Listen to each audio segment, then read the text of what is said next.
दक्षः प्रजापतिर्गत्वा स्वाश्रमं हृष्टमानसः सर्गं चकार बहुधा मानसं मम चाज्ञया। प्रिय दर्शकों नमस्कार, एक बार फिर से उपस्थित हूँ आप सबके सामने आज के इस कार्यक्रम में। जैसे कई बार मैं जब कुंडलियाँ लोगों की देखता हूँ तो लोग मुझसे पूछते हैं, पंडित जी मेरी कुंडली में तो ये ग्रह बहुत अच्छा बैठा था, फिर मुझे इसने अपना संपूर्ण फल क्यों नहीं दिया? क्योंकि हमारी कुंडली में ग्रह उच्च का बैठा है, नमांस में भी बहुत अच्छा बैठ रहा है, फिर भी वो अपनी दशा काल में मुझे मानसिक पीड़ा क्यों देता रहा या अभी भी क्यों दे रहा है?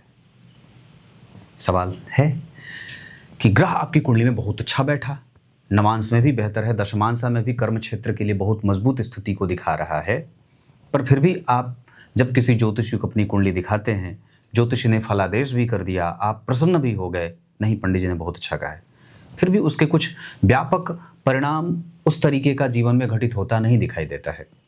ऐसा क्यों होता है? क्या कुछ हम गलती कर देते हैं? कई बार फलादेश करने में, महादशाओं के कैलकुलेशन में ऐसी कौन सी बात है जो गड़बड़ हो जाती है तो महादशा में बीतने वाला फल जातक के ऊपर जैसा बीतना चाहिए वैसा नहीं बीतता है। आज का कार्यक्रम इस विषय पर ही केंद्रित है। विचार करते हैं, मान लीजिए आपकी कुंडली किसी भी लग्न की बनी है, किसी भी लग्न की आपकी कुंडली बनी है, इसमें दो ग्रह, ज्योतिष में दो ग्रह सबसे महत्वपूर्ण हैं। एक पहले नंबर पे चंद्रमा, दूसरे नंबर पे गुरु।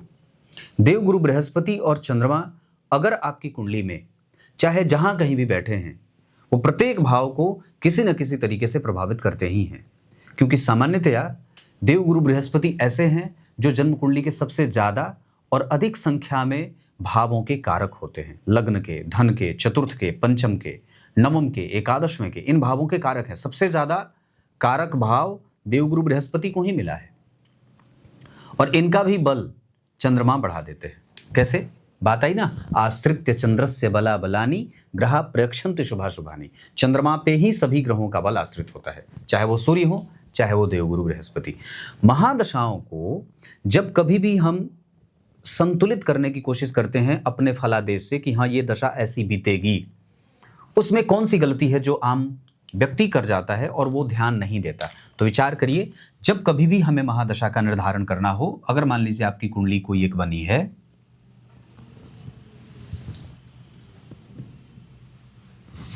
और आपकी कुंडली में जिस भी ग्रह की महादशा चल रही है, मैं उदाहरण देता हूं, आपकी कुंडली मान लीजिए बनी है 5 नंबर की,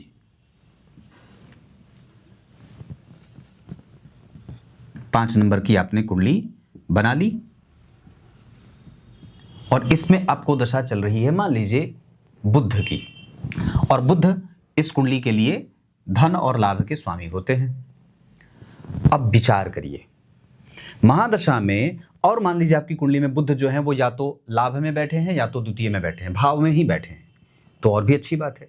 नवांश चक्र में भी अगर वो बुध अपने ही राशि को पकड़ रहे हैं तो ये और भी अच्छी बात है, पर फिर भी ग्रह अपनी दशा काल में संतुलित परिणाम नहीं दे रहा।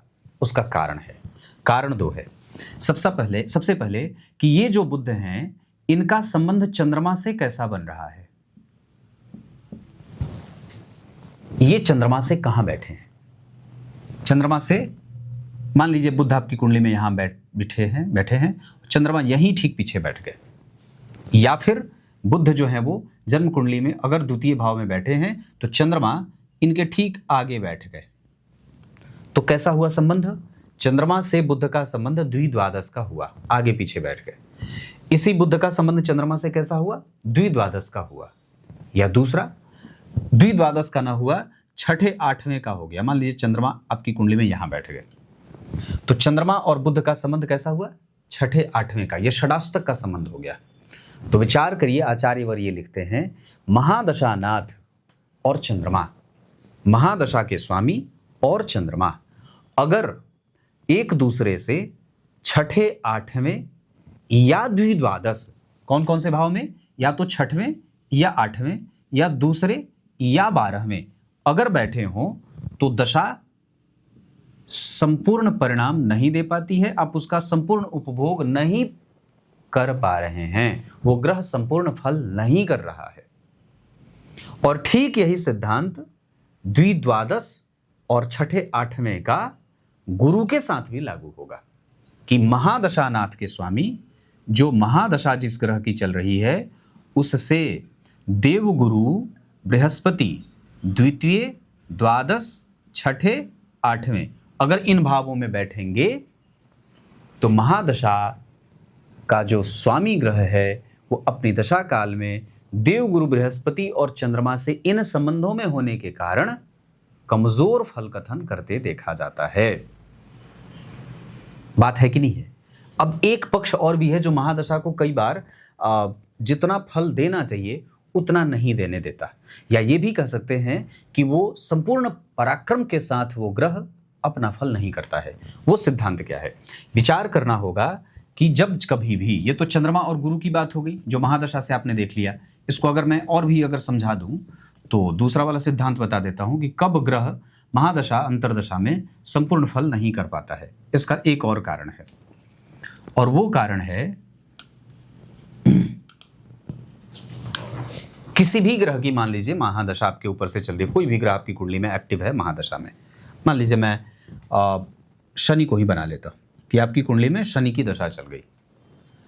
अब ये ग्रह अगर किसी भी स्थिति में जीरो से लेकर 6 अंशों के बीच विराजमान है, बहुत ध्यान से समझिएगा, अगर ये शनिदेव 0 से लेकर 6 अंशों के बीच विराजमान है, या तो 24 से लेकर 30 अंशों के बीच विराजमान है, जो ग्रह की महादशा चली उस ग्रह का अंश बल देखिए, वो अगर 0 से 6 अंश या 24 से 30 अंशों के बीच है तो वो फिर इसी भाव का ही फल खाली करता रहेगा, अन्यत्र उसकी दृष्टि का फल नहीं जाएगा।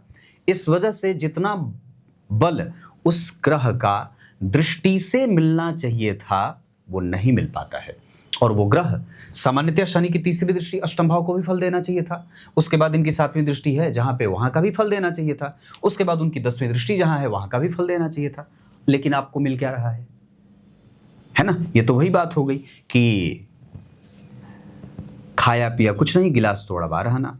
वही बात कहते हैं ना लोग कि भाई ग्रह तो बहुत अच्छा बैठा है, अपनी राशि का बैठा है, लेकिन डिग्री के बल ने उसके महादशा के क्रम में मिलने वाले परिणाम को बाधित किया है। इस ग्रह पे भी वो सिद्धांत लागू होगा, चंद्रमा और गुरु वाला। मान लीजिए शनि के ठीक आगे ही चंद्रमा बैठ गए, या शनि के ठीक पीछे ही चंद्रमा बैठ गए, या फिर छठे आठवें बैठ गए, तो क्या होगा? अब ये शनि कैसे कमजोर होंगे कि एक तो इनको डिग्री का बल कमजोर मिला, डिग्री में 0 से 6 और 24 से 30 थे, और दूसरा बल कैसे कमजोर मिला कि उनको चंद्रमा और गुरु दोनों का बल बिल्कुल भी नहीं मिला। तो ग्रह आपकी कुंडली में बैठा स्वराशि का था, नवांश में भी बहुत अच्छा बैठा है, लेकिन डिग्री के बल के कारण चंद्रमा, गुरु और अपने दृष्टि के बल से अब हुआ क्या कि भाई मैं जहां बैठा हूं यहां का भी फल दे रहा हूं, और जहां देख रहा हूं वहां का भी फल दे रहा हूं। तो ग्रह तो चौतरफा विकसित हो गया ना, क्योंकि उसको अगर मान लीजिए ये शनि 0 से 6 अंश पे ना बैठ करके 18 अंश पे बैठे होते तो क्या होता? फिर ये अपने उच्च दृष्टि से जिस भाव को देख रहे हैं वहां से भी फल लेते, वहां का भी फल करते, जहां दूसरे भाव को देख रहे हैं जिस भाव पे उनकी 7वीं दृष्टि है वहां का भी फल करते, जहां पर उनकी तीसरी दृष्टि जा रही है वहां का भी फल करते। जबकि ऐसा हो तो नहीं रहा है। दृष्टि का बल ग्रह के अंश बल पे निर्धारित होता है। अगर ग्रह का दृष्टि बल कमजोर है, डिग्री का बल कमजोर है, तो अपनी महादशा में वो ग्रह चाहते हुए भी अच्छा परिणाम नहीं कर पाएगा। बैठा बहुत अच्छा, स्थिति ग्रह की बहुत अच्छी थी, लेकिन डिग्री ने कमजोर किया, चंद्रमा और गुरु ने कमजोर किया। तो आपको मिलना था 100, मिल कितना रहा है? 30 भी नहीं मिल रहा। आपने महादशा को चेक करने में यह सिद्धांत फॉलो किया था। आपकी आने वाली जो महादशा है वो कैसी बीतेगी, इस सूत्र को अपनी कुंडली पे आजमा कर देखिए, और तब आप ये 100% जान पाएंगे कि हाँ मेरी जो आने वाली दशा है वो कैसा परिणाम देने वाली है। बस कुछ नहीं करना है, आपको डिग्री देखना है, 0 से 6 अंश 24 से 30 अंश। और उसके बाद चंद्रमा को देख लीजिए कितनी दूर आगे कितनी दूर पीछे, गुरु कहां बैठे हैं उस भाव से। बात समझ में आ रही होगी।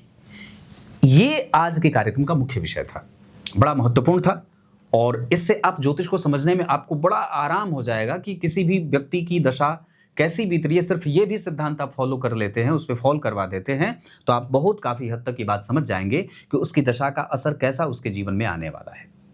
अगर अच्छा बना, चंद्रमा अच्छे बीते, चंद्रमा अच्छे बैठे त्रिकोण में बैठे, मान लीजिए शनि यहां बैठे, चंद्रमा बैठ गए यहां त्रिकोण में बैठ गए, केंद्र में बैठ गए, केंद्र में भी बैठेंगे, मान लीजिए चौथे ही बैठ गए तो भी बहुत अच्छा है, नवम पंचम बैठ गए तो भी बहुत अच्छा है, क्योंकि चंद्रमा ही उसका वर्तमान है ना, और गुरु ही तो सबसे ज्यादा प्रभावित करते हैं जातक को। इस वजह से किसी भी महादशा का जब आप आकलन करते हो तो इस बात का विशेष चिंतन कर लें कि वो ग्रह चंद्रमा और गुरु से कहां है और उसके डिग्री का बल कितना है। क्लियर है? अब आइए कार्यक्रम के आरंभ में जो मैंने श्लोक पढ़ा था उसका अर्थ बता देता हूं। दक्ष प्रजापति ब्रह्मा जी के पास जाके कहते हैं मैंने मानसी सृष्टि आरंभ तो कर दी पर मेरी सृष्टि बढ़ ही नहीं रही है। तब ब्रह्मदेव कहते हैं तुम्हें मैथुन सृष्टि करनी होगी, तुम्हें विवाह करना होगा, उसके बाद अपने 1000 पुत्र पैदा करने होंगे, उन 1000 पुत्रों को किसी एक क्षेत्र में भेजना होगा, वहां से वो जाकर के सृष्टि विस्तार का प्रक्रम चलाएंगे।